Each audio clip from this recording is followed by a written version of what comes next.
In the morning mists of the Japanese archipelago, when the island still seemed to breathe with the rhythm of gods and spirits, the outlines of a new era began to emerge, an era that would forge men of iron discipline and silent pride. The land was divided into countless provinces, each ruled by local clans whose banners fluttered over mountain passes and rice fields like signals of ancient rivalries. The wind carried the scent of burning wood from distant fortresses, and the cries of messengers echoed along the narrow roads that wound between villages of thatched roofs and silent temples. It was a Japan where peace was fragile, a thin thread stretched between ambition and loyalty. The imperial court in Heian-era, today's Kyoto, shimmered with poetry, ceremony, and the music of flutes. But far beyond its polished gates, the countryside lived by other laws. The emperor, once the divine source of all authority, had become a figure wrapped in ritual, distant from the blood and soil of the provinces. His decrees traveled slowly, often fading into nothing before reaching the mountain domains. In his place, the regional lords, Daimyo and powerful Uji clans began to build their own systems of rule, fortified by loyal retainers and private militias. The roads were unsafe, bandits roamed the forests, and disputes over land often ended not in words, but in blood. From the chaos of divided provinces and wavering loyalties, a need arose for men who could embody both strength and devotion, men who would not simply fight, but serve. The social structure of the time was a shifting landscape. At the top stood the imperial family and the aristocracy, their hands clean of warfare. Beneath them, the clergy and scholars preserved knowledge and rights. And at the bottom, the farmers, who sustained the land, their lives bound to its harvests. But between these layers, something new was forming. A stratum of armed guardians who owed their existence not to birthright alone, but to their skill with the bow, the sword, and above all, their loyalty. These men began as shadows on the edges of the nobles' estates, riding through fields at dawn to protect storehouses and borders. They were not yet samurai, not in name, not in code, but the spirit that would one day define that word was already flickering in them. The growing fragmentation of Japan's political order was like a forge, and within it, a new metal was being tempered, disciplined, loyal, and ready to bleed for its master. The scent of iron and earth filled the air, the cries of cranes echoed over the valleys, and somewhere, in a provincial stronghold hidden between cedar forests, a young warrior tightened the strap of his armor, awaiting a signal that would change not just his life, but the destiny of Japan. For soon, the empire's poets would give way to soldiers, and the age of elegance would be replaced by the age of steel. And in that transition, in the tension between fading nobility and rising might, the first true foundation of the samurai was laid, though no one yet knew the name that history would one day whisper with reverence. The land was ready, the lords were restless, and in the silence before the storm, the warrior's path began to take shape. The centuries that followed brought a slow but inevitable weakening of the imperial court. The splendor of Heian faded beneath layers of corruption and disconnection, and the capital became a world of poets, courtiers, and monks, where conflict was settled by written petitions rather than by courage. Yet beyond the elegant walls of the palace, reality was far less refined. Provinces lived under constant threat, from bandits, from neighboring clans, from the chaos of neglected taxes and unguarded roads. The court's soldiers, once symbols of imperial might, had become ceremonial figures, more suited to processions than to battle. And as the authority of Kyoto receded, power began to root itself in the soil, in the hands of landowners who could defend what they possessed. These daimyo and local governors started as loyal administrators, entrusted by the court to manage estates known as shogun. But as generations passed, these lands became their personal domains, separated by mountains, rivers, and ambition. The imperial taxes weakened, and instead of sending wealth to the capital, the lords began to hoard it, using it to raise small armies of retainers. Their soldiers were no longer conscripted peasants gathered in haste, but men trained for war, loyal not to the emperor, but to the one who paid and fed them. The need for such men grew rapidly. Rice was gold, and rice needed protection. The peasantry, tied to the soil, could not defend themselves against raiders who struck at harvest time. So the landowners began to hire those who could, disciplined fighters who lived not by farming, but by service. At first, they were simple guards, often farmers who took up arms in exchange for portions of land or exemption from taxes. But little by little, these armed peasants formed families, traditions, and a sense of pride in their craft. They became a distinct stratum, neither nobility nor commoners, but something new, professional warriors whose life was defined by duty. Their world was one of endless movement, patrols along borders, rides through the mist, battles for distant lords who might never see their faces. Honor was not yet a word they spoke, but loyalty was.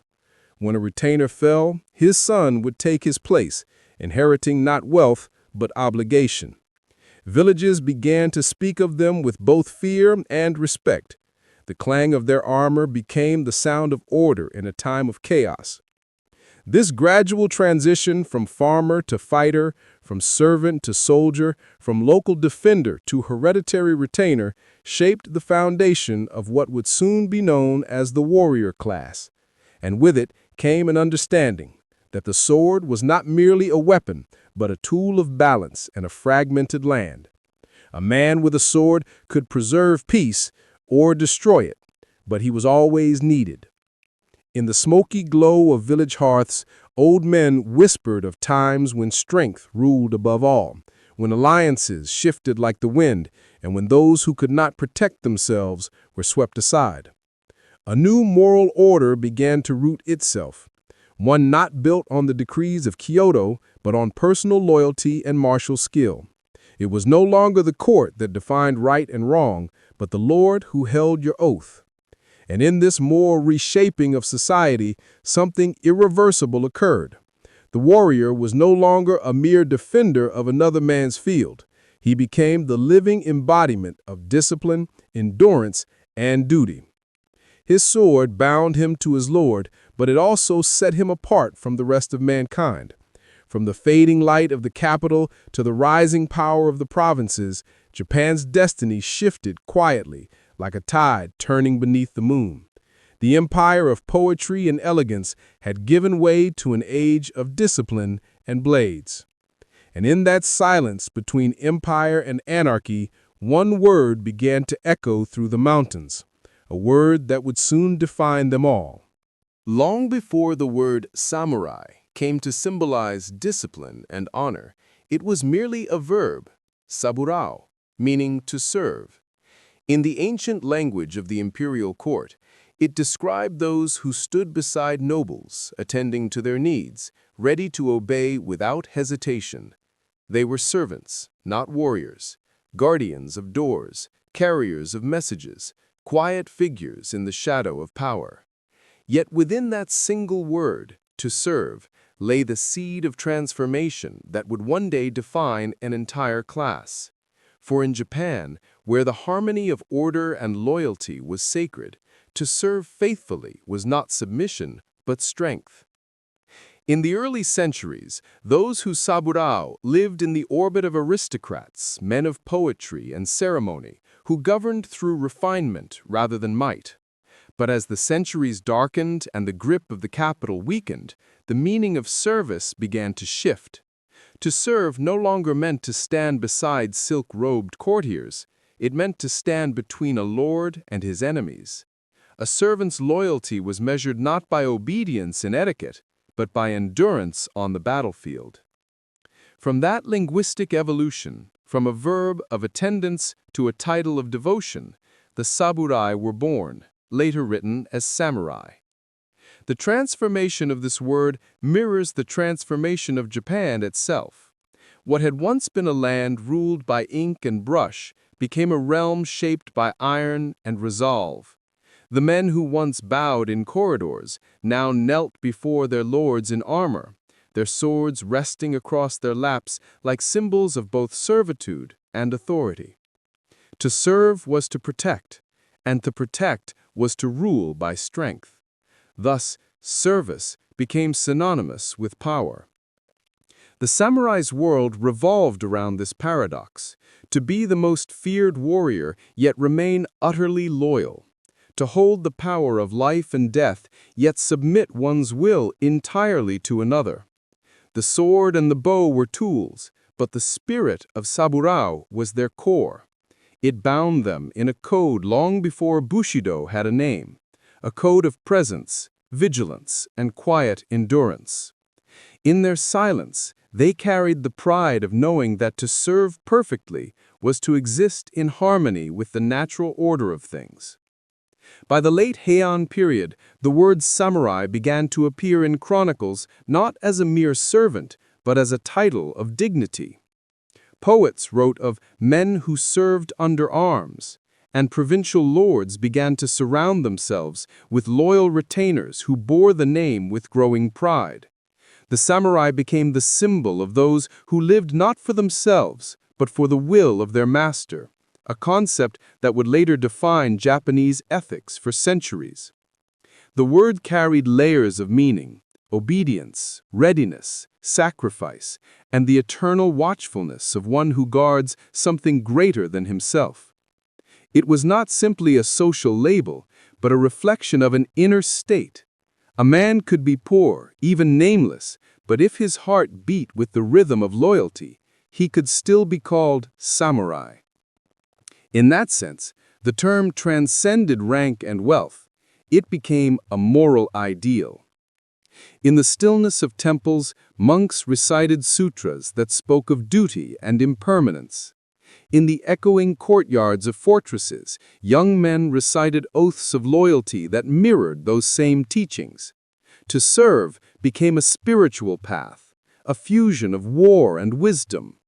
And somewhere in that merging of sword and soul, Japan found its most enduring symbol. When the first chroniclers began to write of the samurai, they could not have known that they were naming an archetype, a figure that would outlive empires, reforms, and revolutions. The word that once meant to serve would come to represent everything sacred about discipline, sacrifice, and loyalty. And as the meaning of the word deepened, the men who bore it began to rise, no longer shadows of the court, but masters of the land itself. The sword had found its name, and soon it would find its destiny. Historians have long debated where the first true samurai came from, for their beginnings were not a single moment, but a slow awakening across centuries. 1,000 fires kindled in different provinces until their light merged into one enduring flame. The chronicles tell of several paths that converged to form the warrior class, each shaped by geography, bloodline, and necessity. Some see their roots in the retainers of noble families, others in the mounted archers of the provinces, and still others in the remnants of ancient tribal clans who never truly surrendered their independence to the throne. All of these threads, woven together, created the tapestry of what Japan would come to know as the samurai. The first theory places their origin within the service halls of the Kuge, the aristocratic court families of Heian-kyo.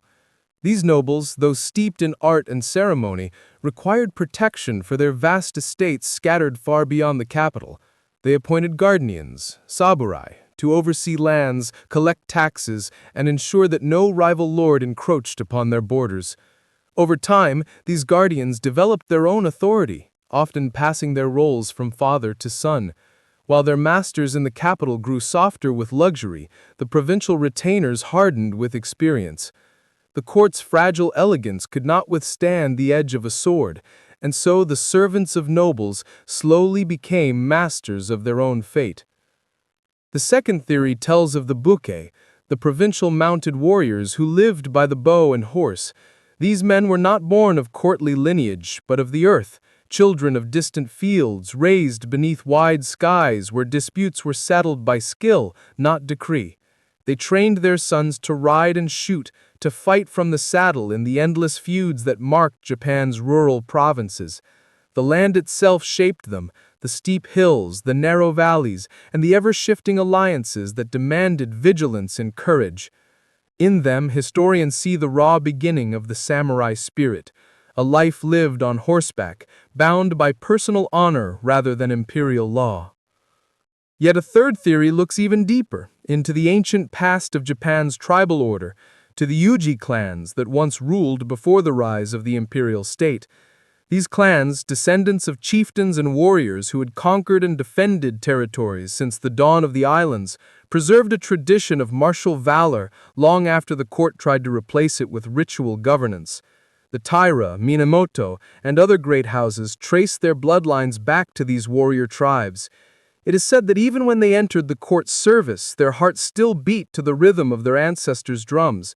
Thus, when the capital's influence waned, their old instincts resurfaced: leadership through strength, loyalty through blood, and honor through action. Regardless of which theory one follows, all roads lead to the same transformation: the rise of men who lived by the sword not as mercenaries, but as stewards of power. They were no longer tools of the court, but arbiters of destiny. Their villages became fortresses, their alliances became miniature kingdoms. By the 11th century, entire provinces were governed by military families who owed more to their own bloodlines than to the emperor's name. The warriors who had once defended others now ruled themselves, and through them the shape of Japan was redrawn. The samurai's evolution from guardian to ruler did not happen peacefully. It came through battles that scarred the land and redefined loyalty. The Taira and Minamoto clans rose like opposing storms, each claiming divine right through ancestral lineage. Their conflicts turned villages into ashes and temples into barracks. Yet from their destruction came a strange order: the realization that might, if tempered by discipline, could be more stable than any court decree. The samurai were not merely soldiers. They became the administrators, judges, and moral pillars of their domains. The age of poets was giving way to the age of men who wrote their truths in steel. Every clash between clans refined the idea of what it meant to serve and command. The sword was no longer just a weapon. It was law, language, and faith combined. By the time peace returned, Japan would no longer remember a world without warriors. And somewhere, beneath the banners of the rising Minamoto, a man stood gazing across a field covered in the smoke of burned villages and the cries of ravens circling above the dead. He understood, as others soon would, that power had changed hands forever. The samurai had stepped out of myth and into history. And in the horizon of this dawn, between loyalty and ambition, the world awaited the birth of the first military government, where warriors would no longer serve the throne, but rule in its name. By the 12th century, Japan stood at the edge of transformation. The air was thick with tension, as though the entire land inhaled before the coming of a storm that would change its soul forever. The provincial clans that had once fought for the favor of courtiers now fought for dominion itself. Their banners, embroidered with the crests of ancient lineages, rose like waves over burning fields, and behind them rode men who had ceased to be servants. They were something more, something the world had not yet named fully, but which every peasant, priest, and noble had learned to fear: the samurai. Among these rising forces, two names began to dominate the chronicles: Taira and Minamoto. Both traced their blood to imperial roots, but neither bowed before the throne anymore. The court had become a theater of illusions, its power reduced to paper decrees, while the real fate of Japan was decided on horseback. The Taira clan, led by Taira no Kiyomori, controlled the western provinces and the imperial court itself through political cunning and marriage alliances. The Minamoto, scattered but unbroken, gathered strength in the east, where the fields were vast and the warriors hungrier. It was inevitable that their ambitions would collide, and when they did, the clash would forge the political and moral foundation of the samurai age. The Genpei War erupted in 1180, a conflict not just of families, but of eras. It was the twilight of aristocracy and the dawn of the military age. The battles raged across valleys, rivers, and temples, where monks prayed amid the echoes of hooves and the cries of the dying. The samurai fought not as mercenaries, but as warriors, bound by personal honor. Duels between champions often decided the course of battles, as two riders faced each other across open fields, announcing their names and lineage before striking. In those moments, war became ritual, an act of devotion to lineage and pride, not only bloodshed. When the war ended in 1185, with the fall of the Taira at the Battle of Daimyo, the sea carried away more than bodies. It carried the old world itself. The Minamoto stood victorious, and their leader, Minamoto no Yoritomo, took a step that none before him had dared. He did not seek to rule from the capital. Instead, he built a new center of power in Kamakura, far from the echoing halls of the imperial palace. There, surrounded by loyal retainers and hardened soldiers, he established the first bakufu, the shogunate or tent government. The age of the sword had officially begun. Under Yoritomo, the samurai ceased to be scattered retainers and became an organized class. Their loyalty was no longer personal whim. It was a structured hierarchy of service, land, and reward. The emperor remained the divine symbol of Japan, but real power rested in the hands of the shogun, the supreme military commander. The samurai were now his instrument, and in serving him, they served the state. Their codes were shaped not by poetry, but by law. Their discipline was maintained not by fear, but by duty. For the first time, the warriors who had once lived in the margins of society became its rulers. The new political order changed more than government. It changed identity. The samurai began to cultivate not only skill in battle, but refinement in thought and art. They studied poetry, calligraphy, and Zen teachings, finding in their austerity a mirror to their own code. The sword became not merely a tool of death, but a symbol of moral clarity. A warrior's worth was measured by his restraint as much as his courage.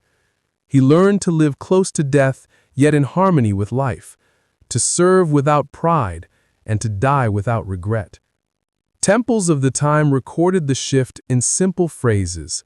The monks write of peace. The samurai write it with their lives. Indeed, Japan was entering an age when the warrior's brush and blade would shape both its laws and its soul. From Kamakura to Kyoto, from the misty north to the island shores, the image of the samurai became both feared and revered. The people saw in them protectors and rulers, men of contradictions, violent yet disciplined, merciless yet guided by an inner stillness. Yet even as the new order settled, a quiet tension remained. Power built on loyalty could crumble with betrayal. An empire ruled by the sword could be lost by a single blade turned inward. The samurai's rise was not merely political, it was spiritual, a constant battle between ambition and obedience. And as the sun set over Kamakura, casting long shadows over the sea, one question lingered like the sound of distant armor. Now that the warriors ruled Japan, what would they fight for next? By the dawn of the 13th century, Japan had become a land ruled not by courtiers or poets, but by warriors whose hearts beat in rhythm with the clang of steel and the whisper of prayer. The samurai stood at the summit of this new world, not merely as soldiers, but as symbols of an idea that transcended battle itself. They were the product of centuries of conflict, loyalty, and transformation, the living result of Japan's long search for order amid chaos. To understand them was to understand the soul of the nation that forged them.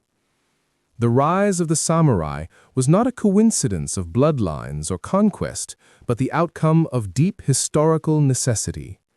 As the imperial court's grip weakened As the poetry of Heian faded into the dust of forgotten scrolls, Japan needed a new form of stability, one rooted not in divine ritual, but in human will.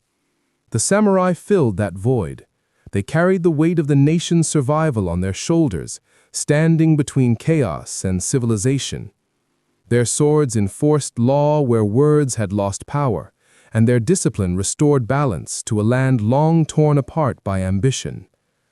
Yet the samurai were more than instruments of rule.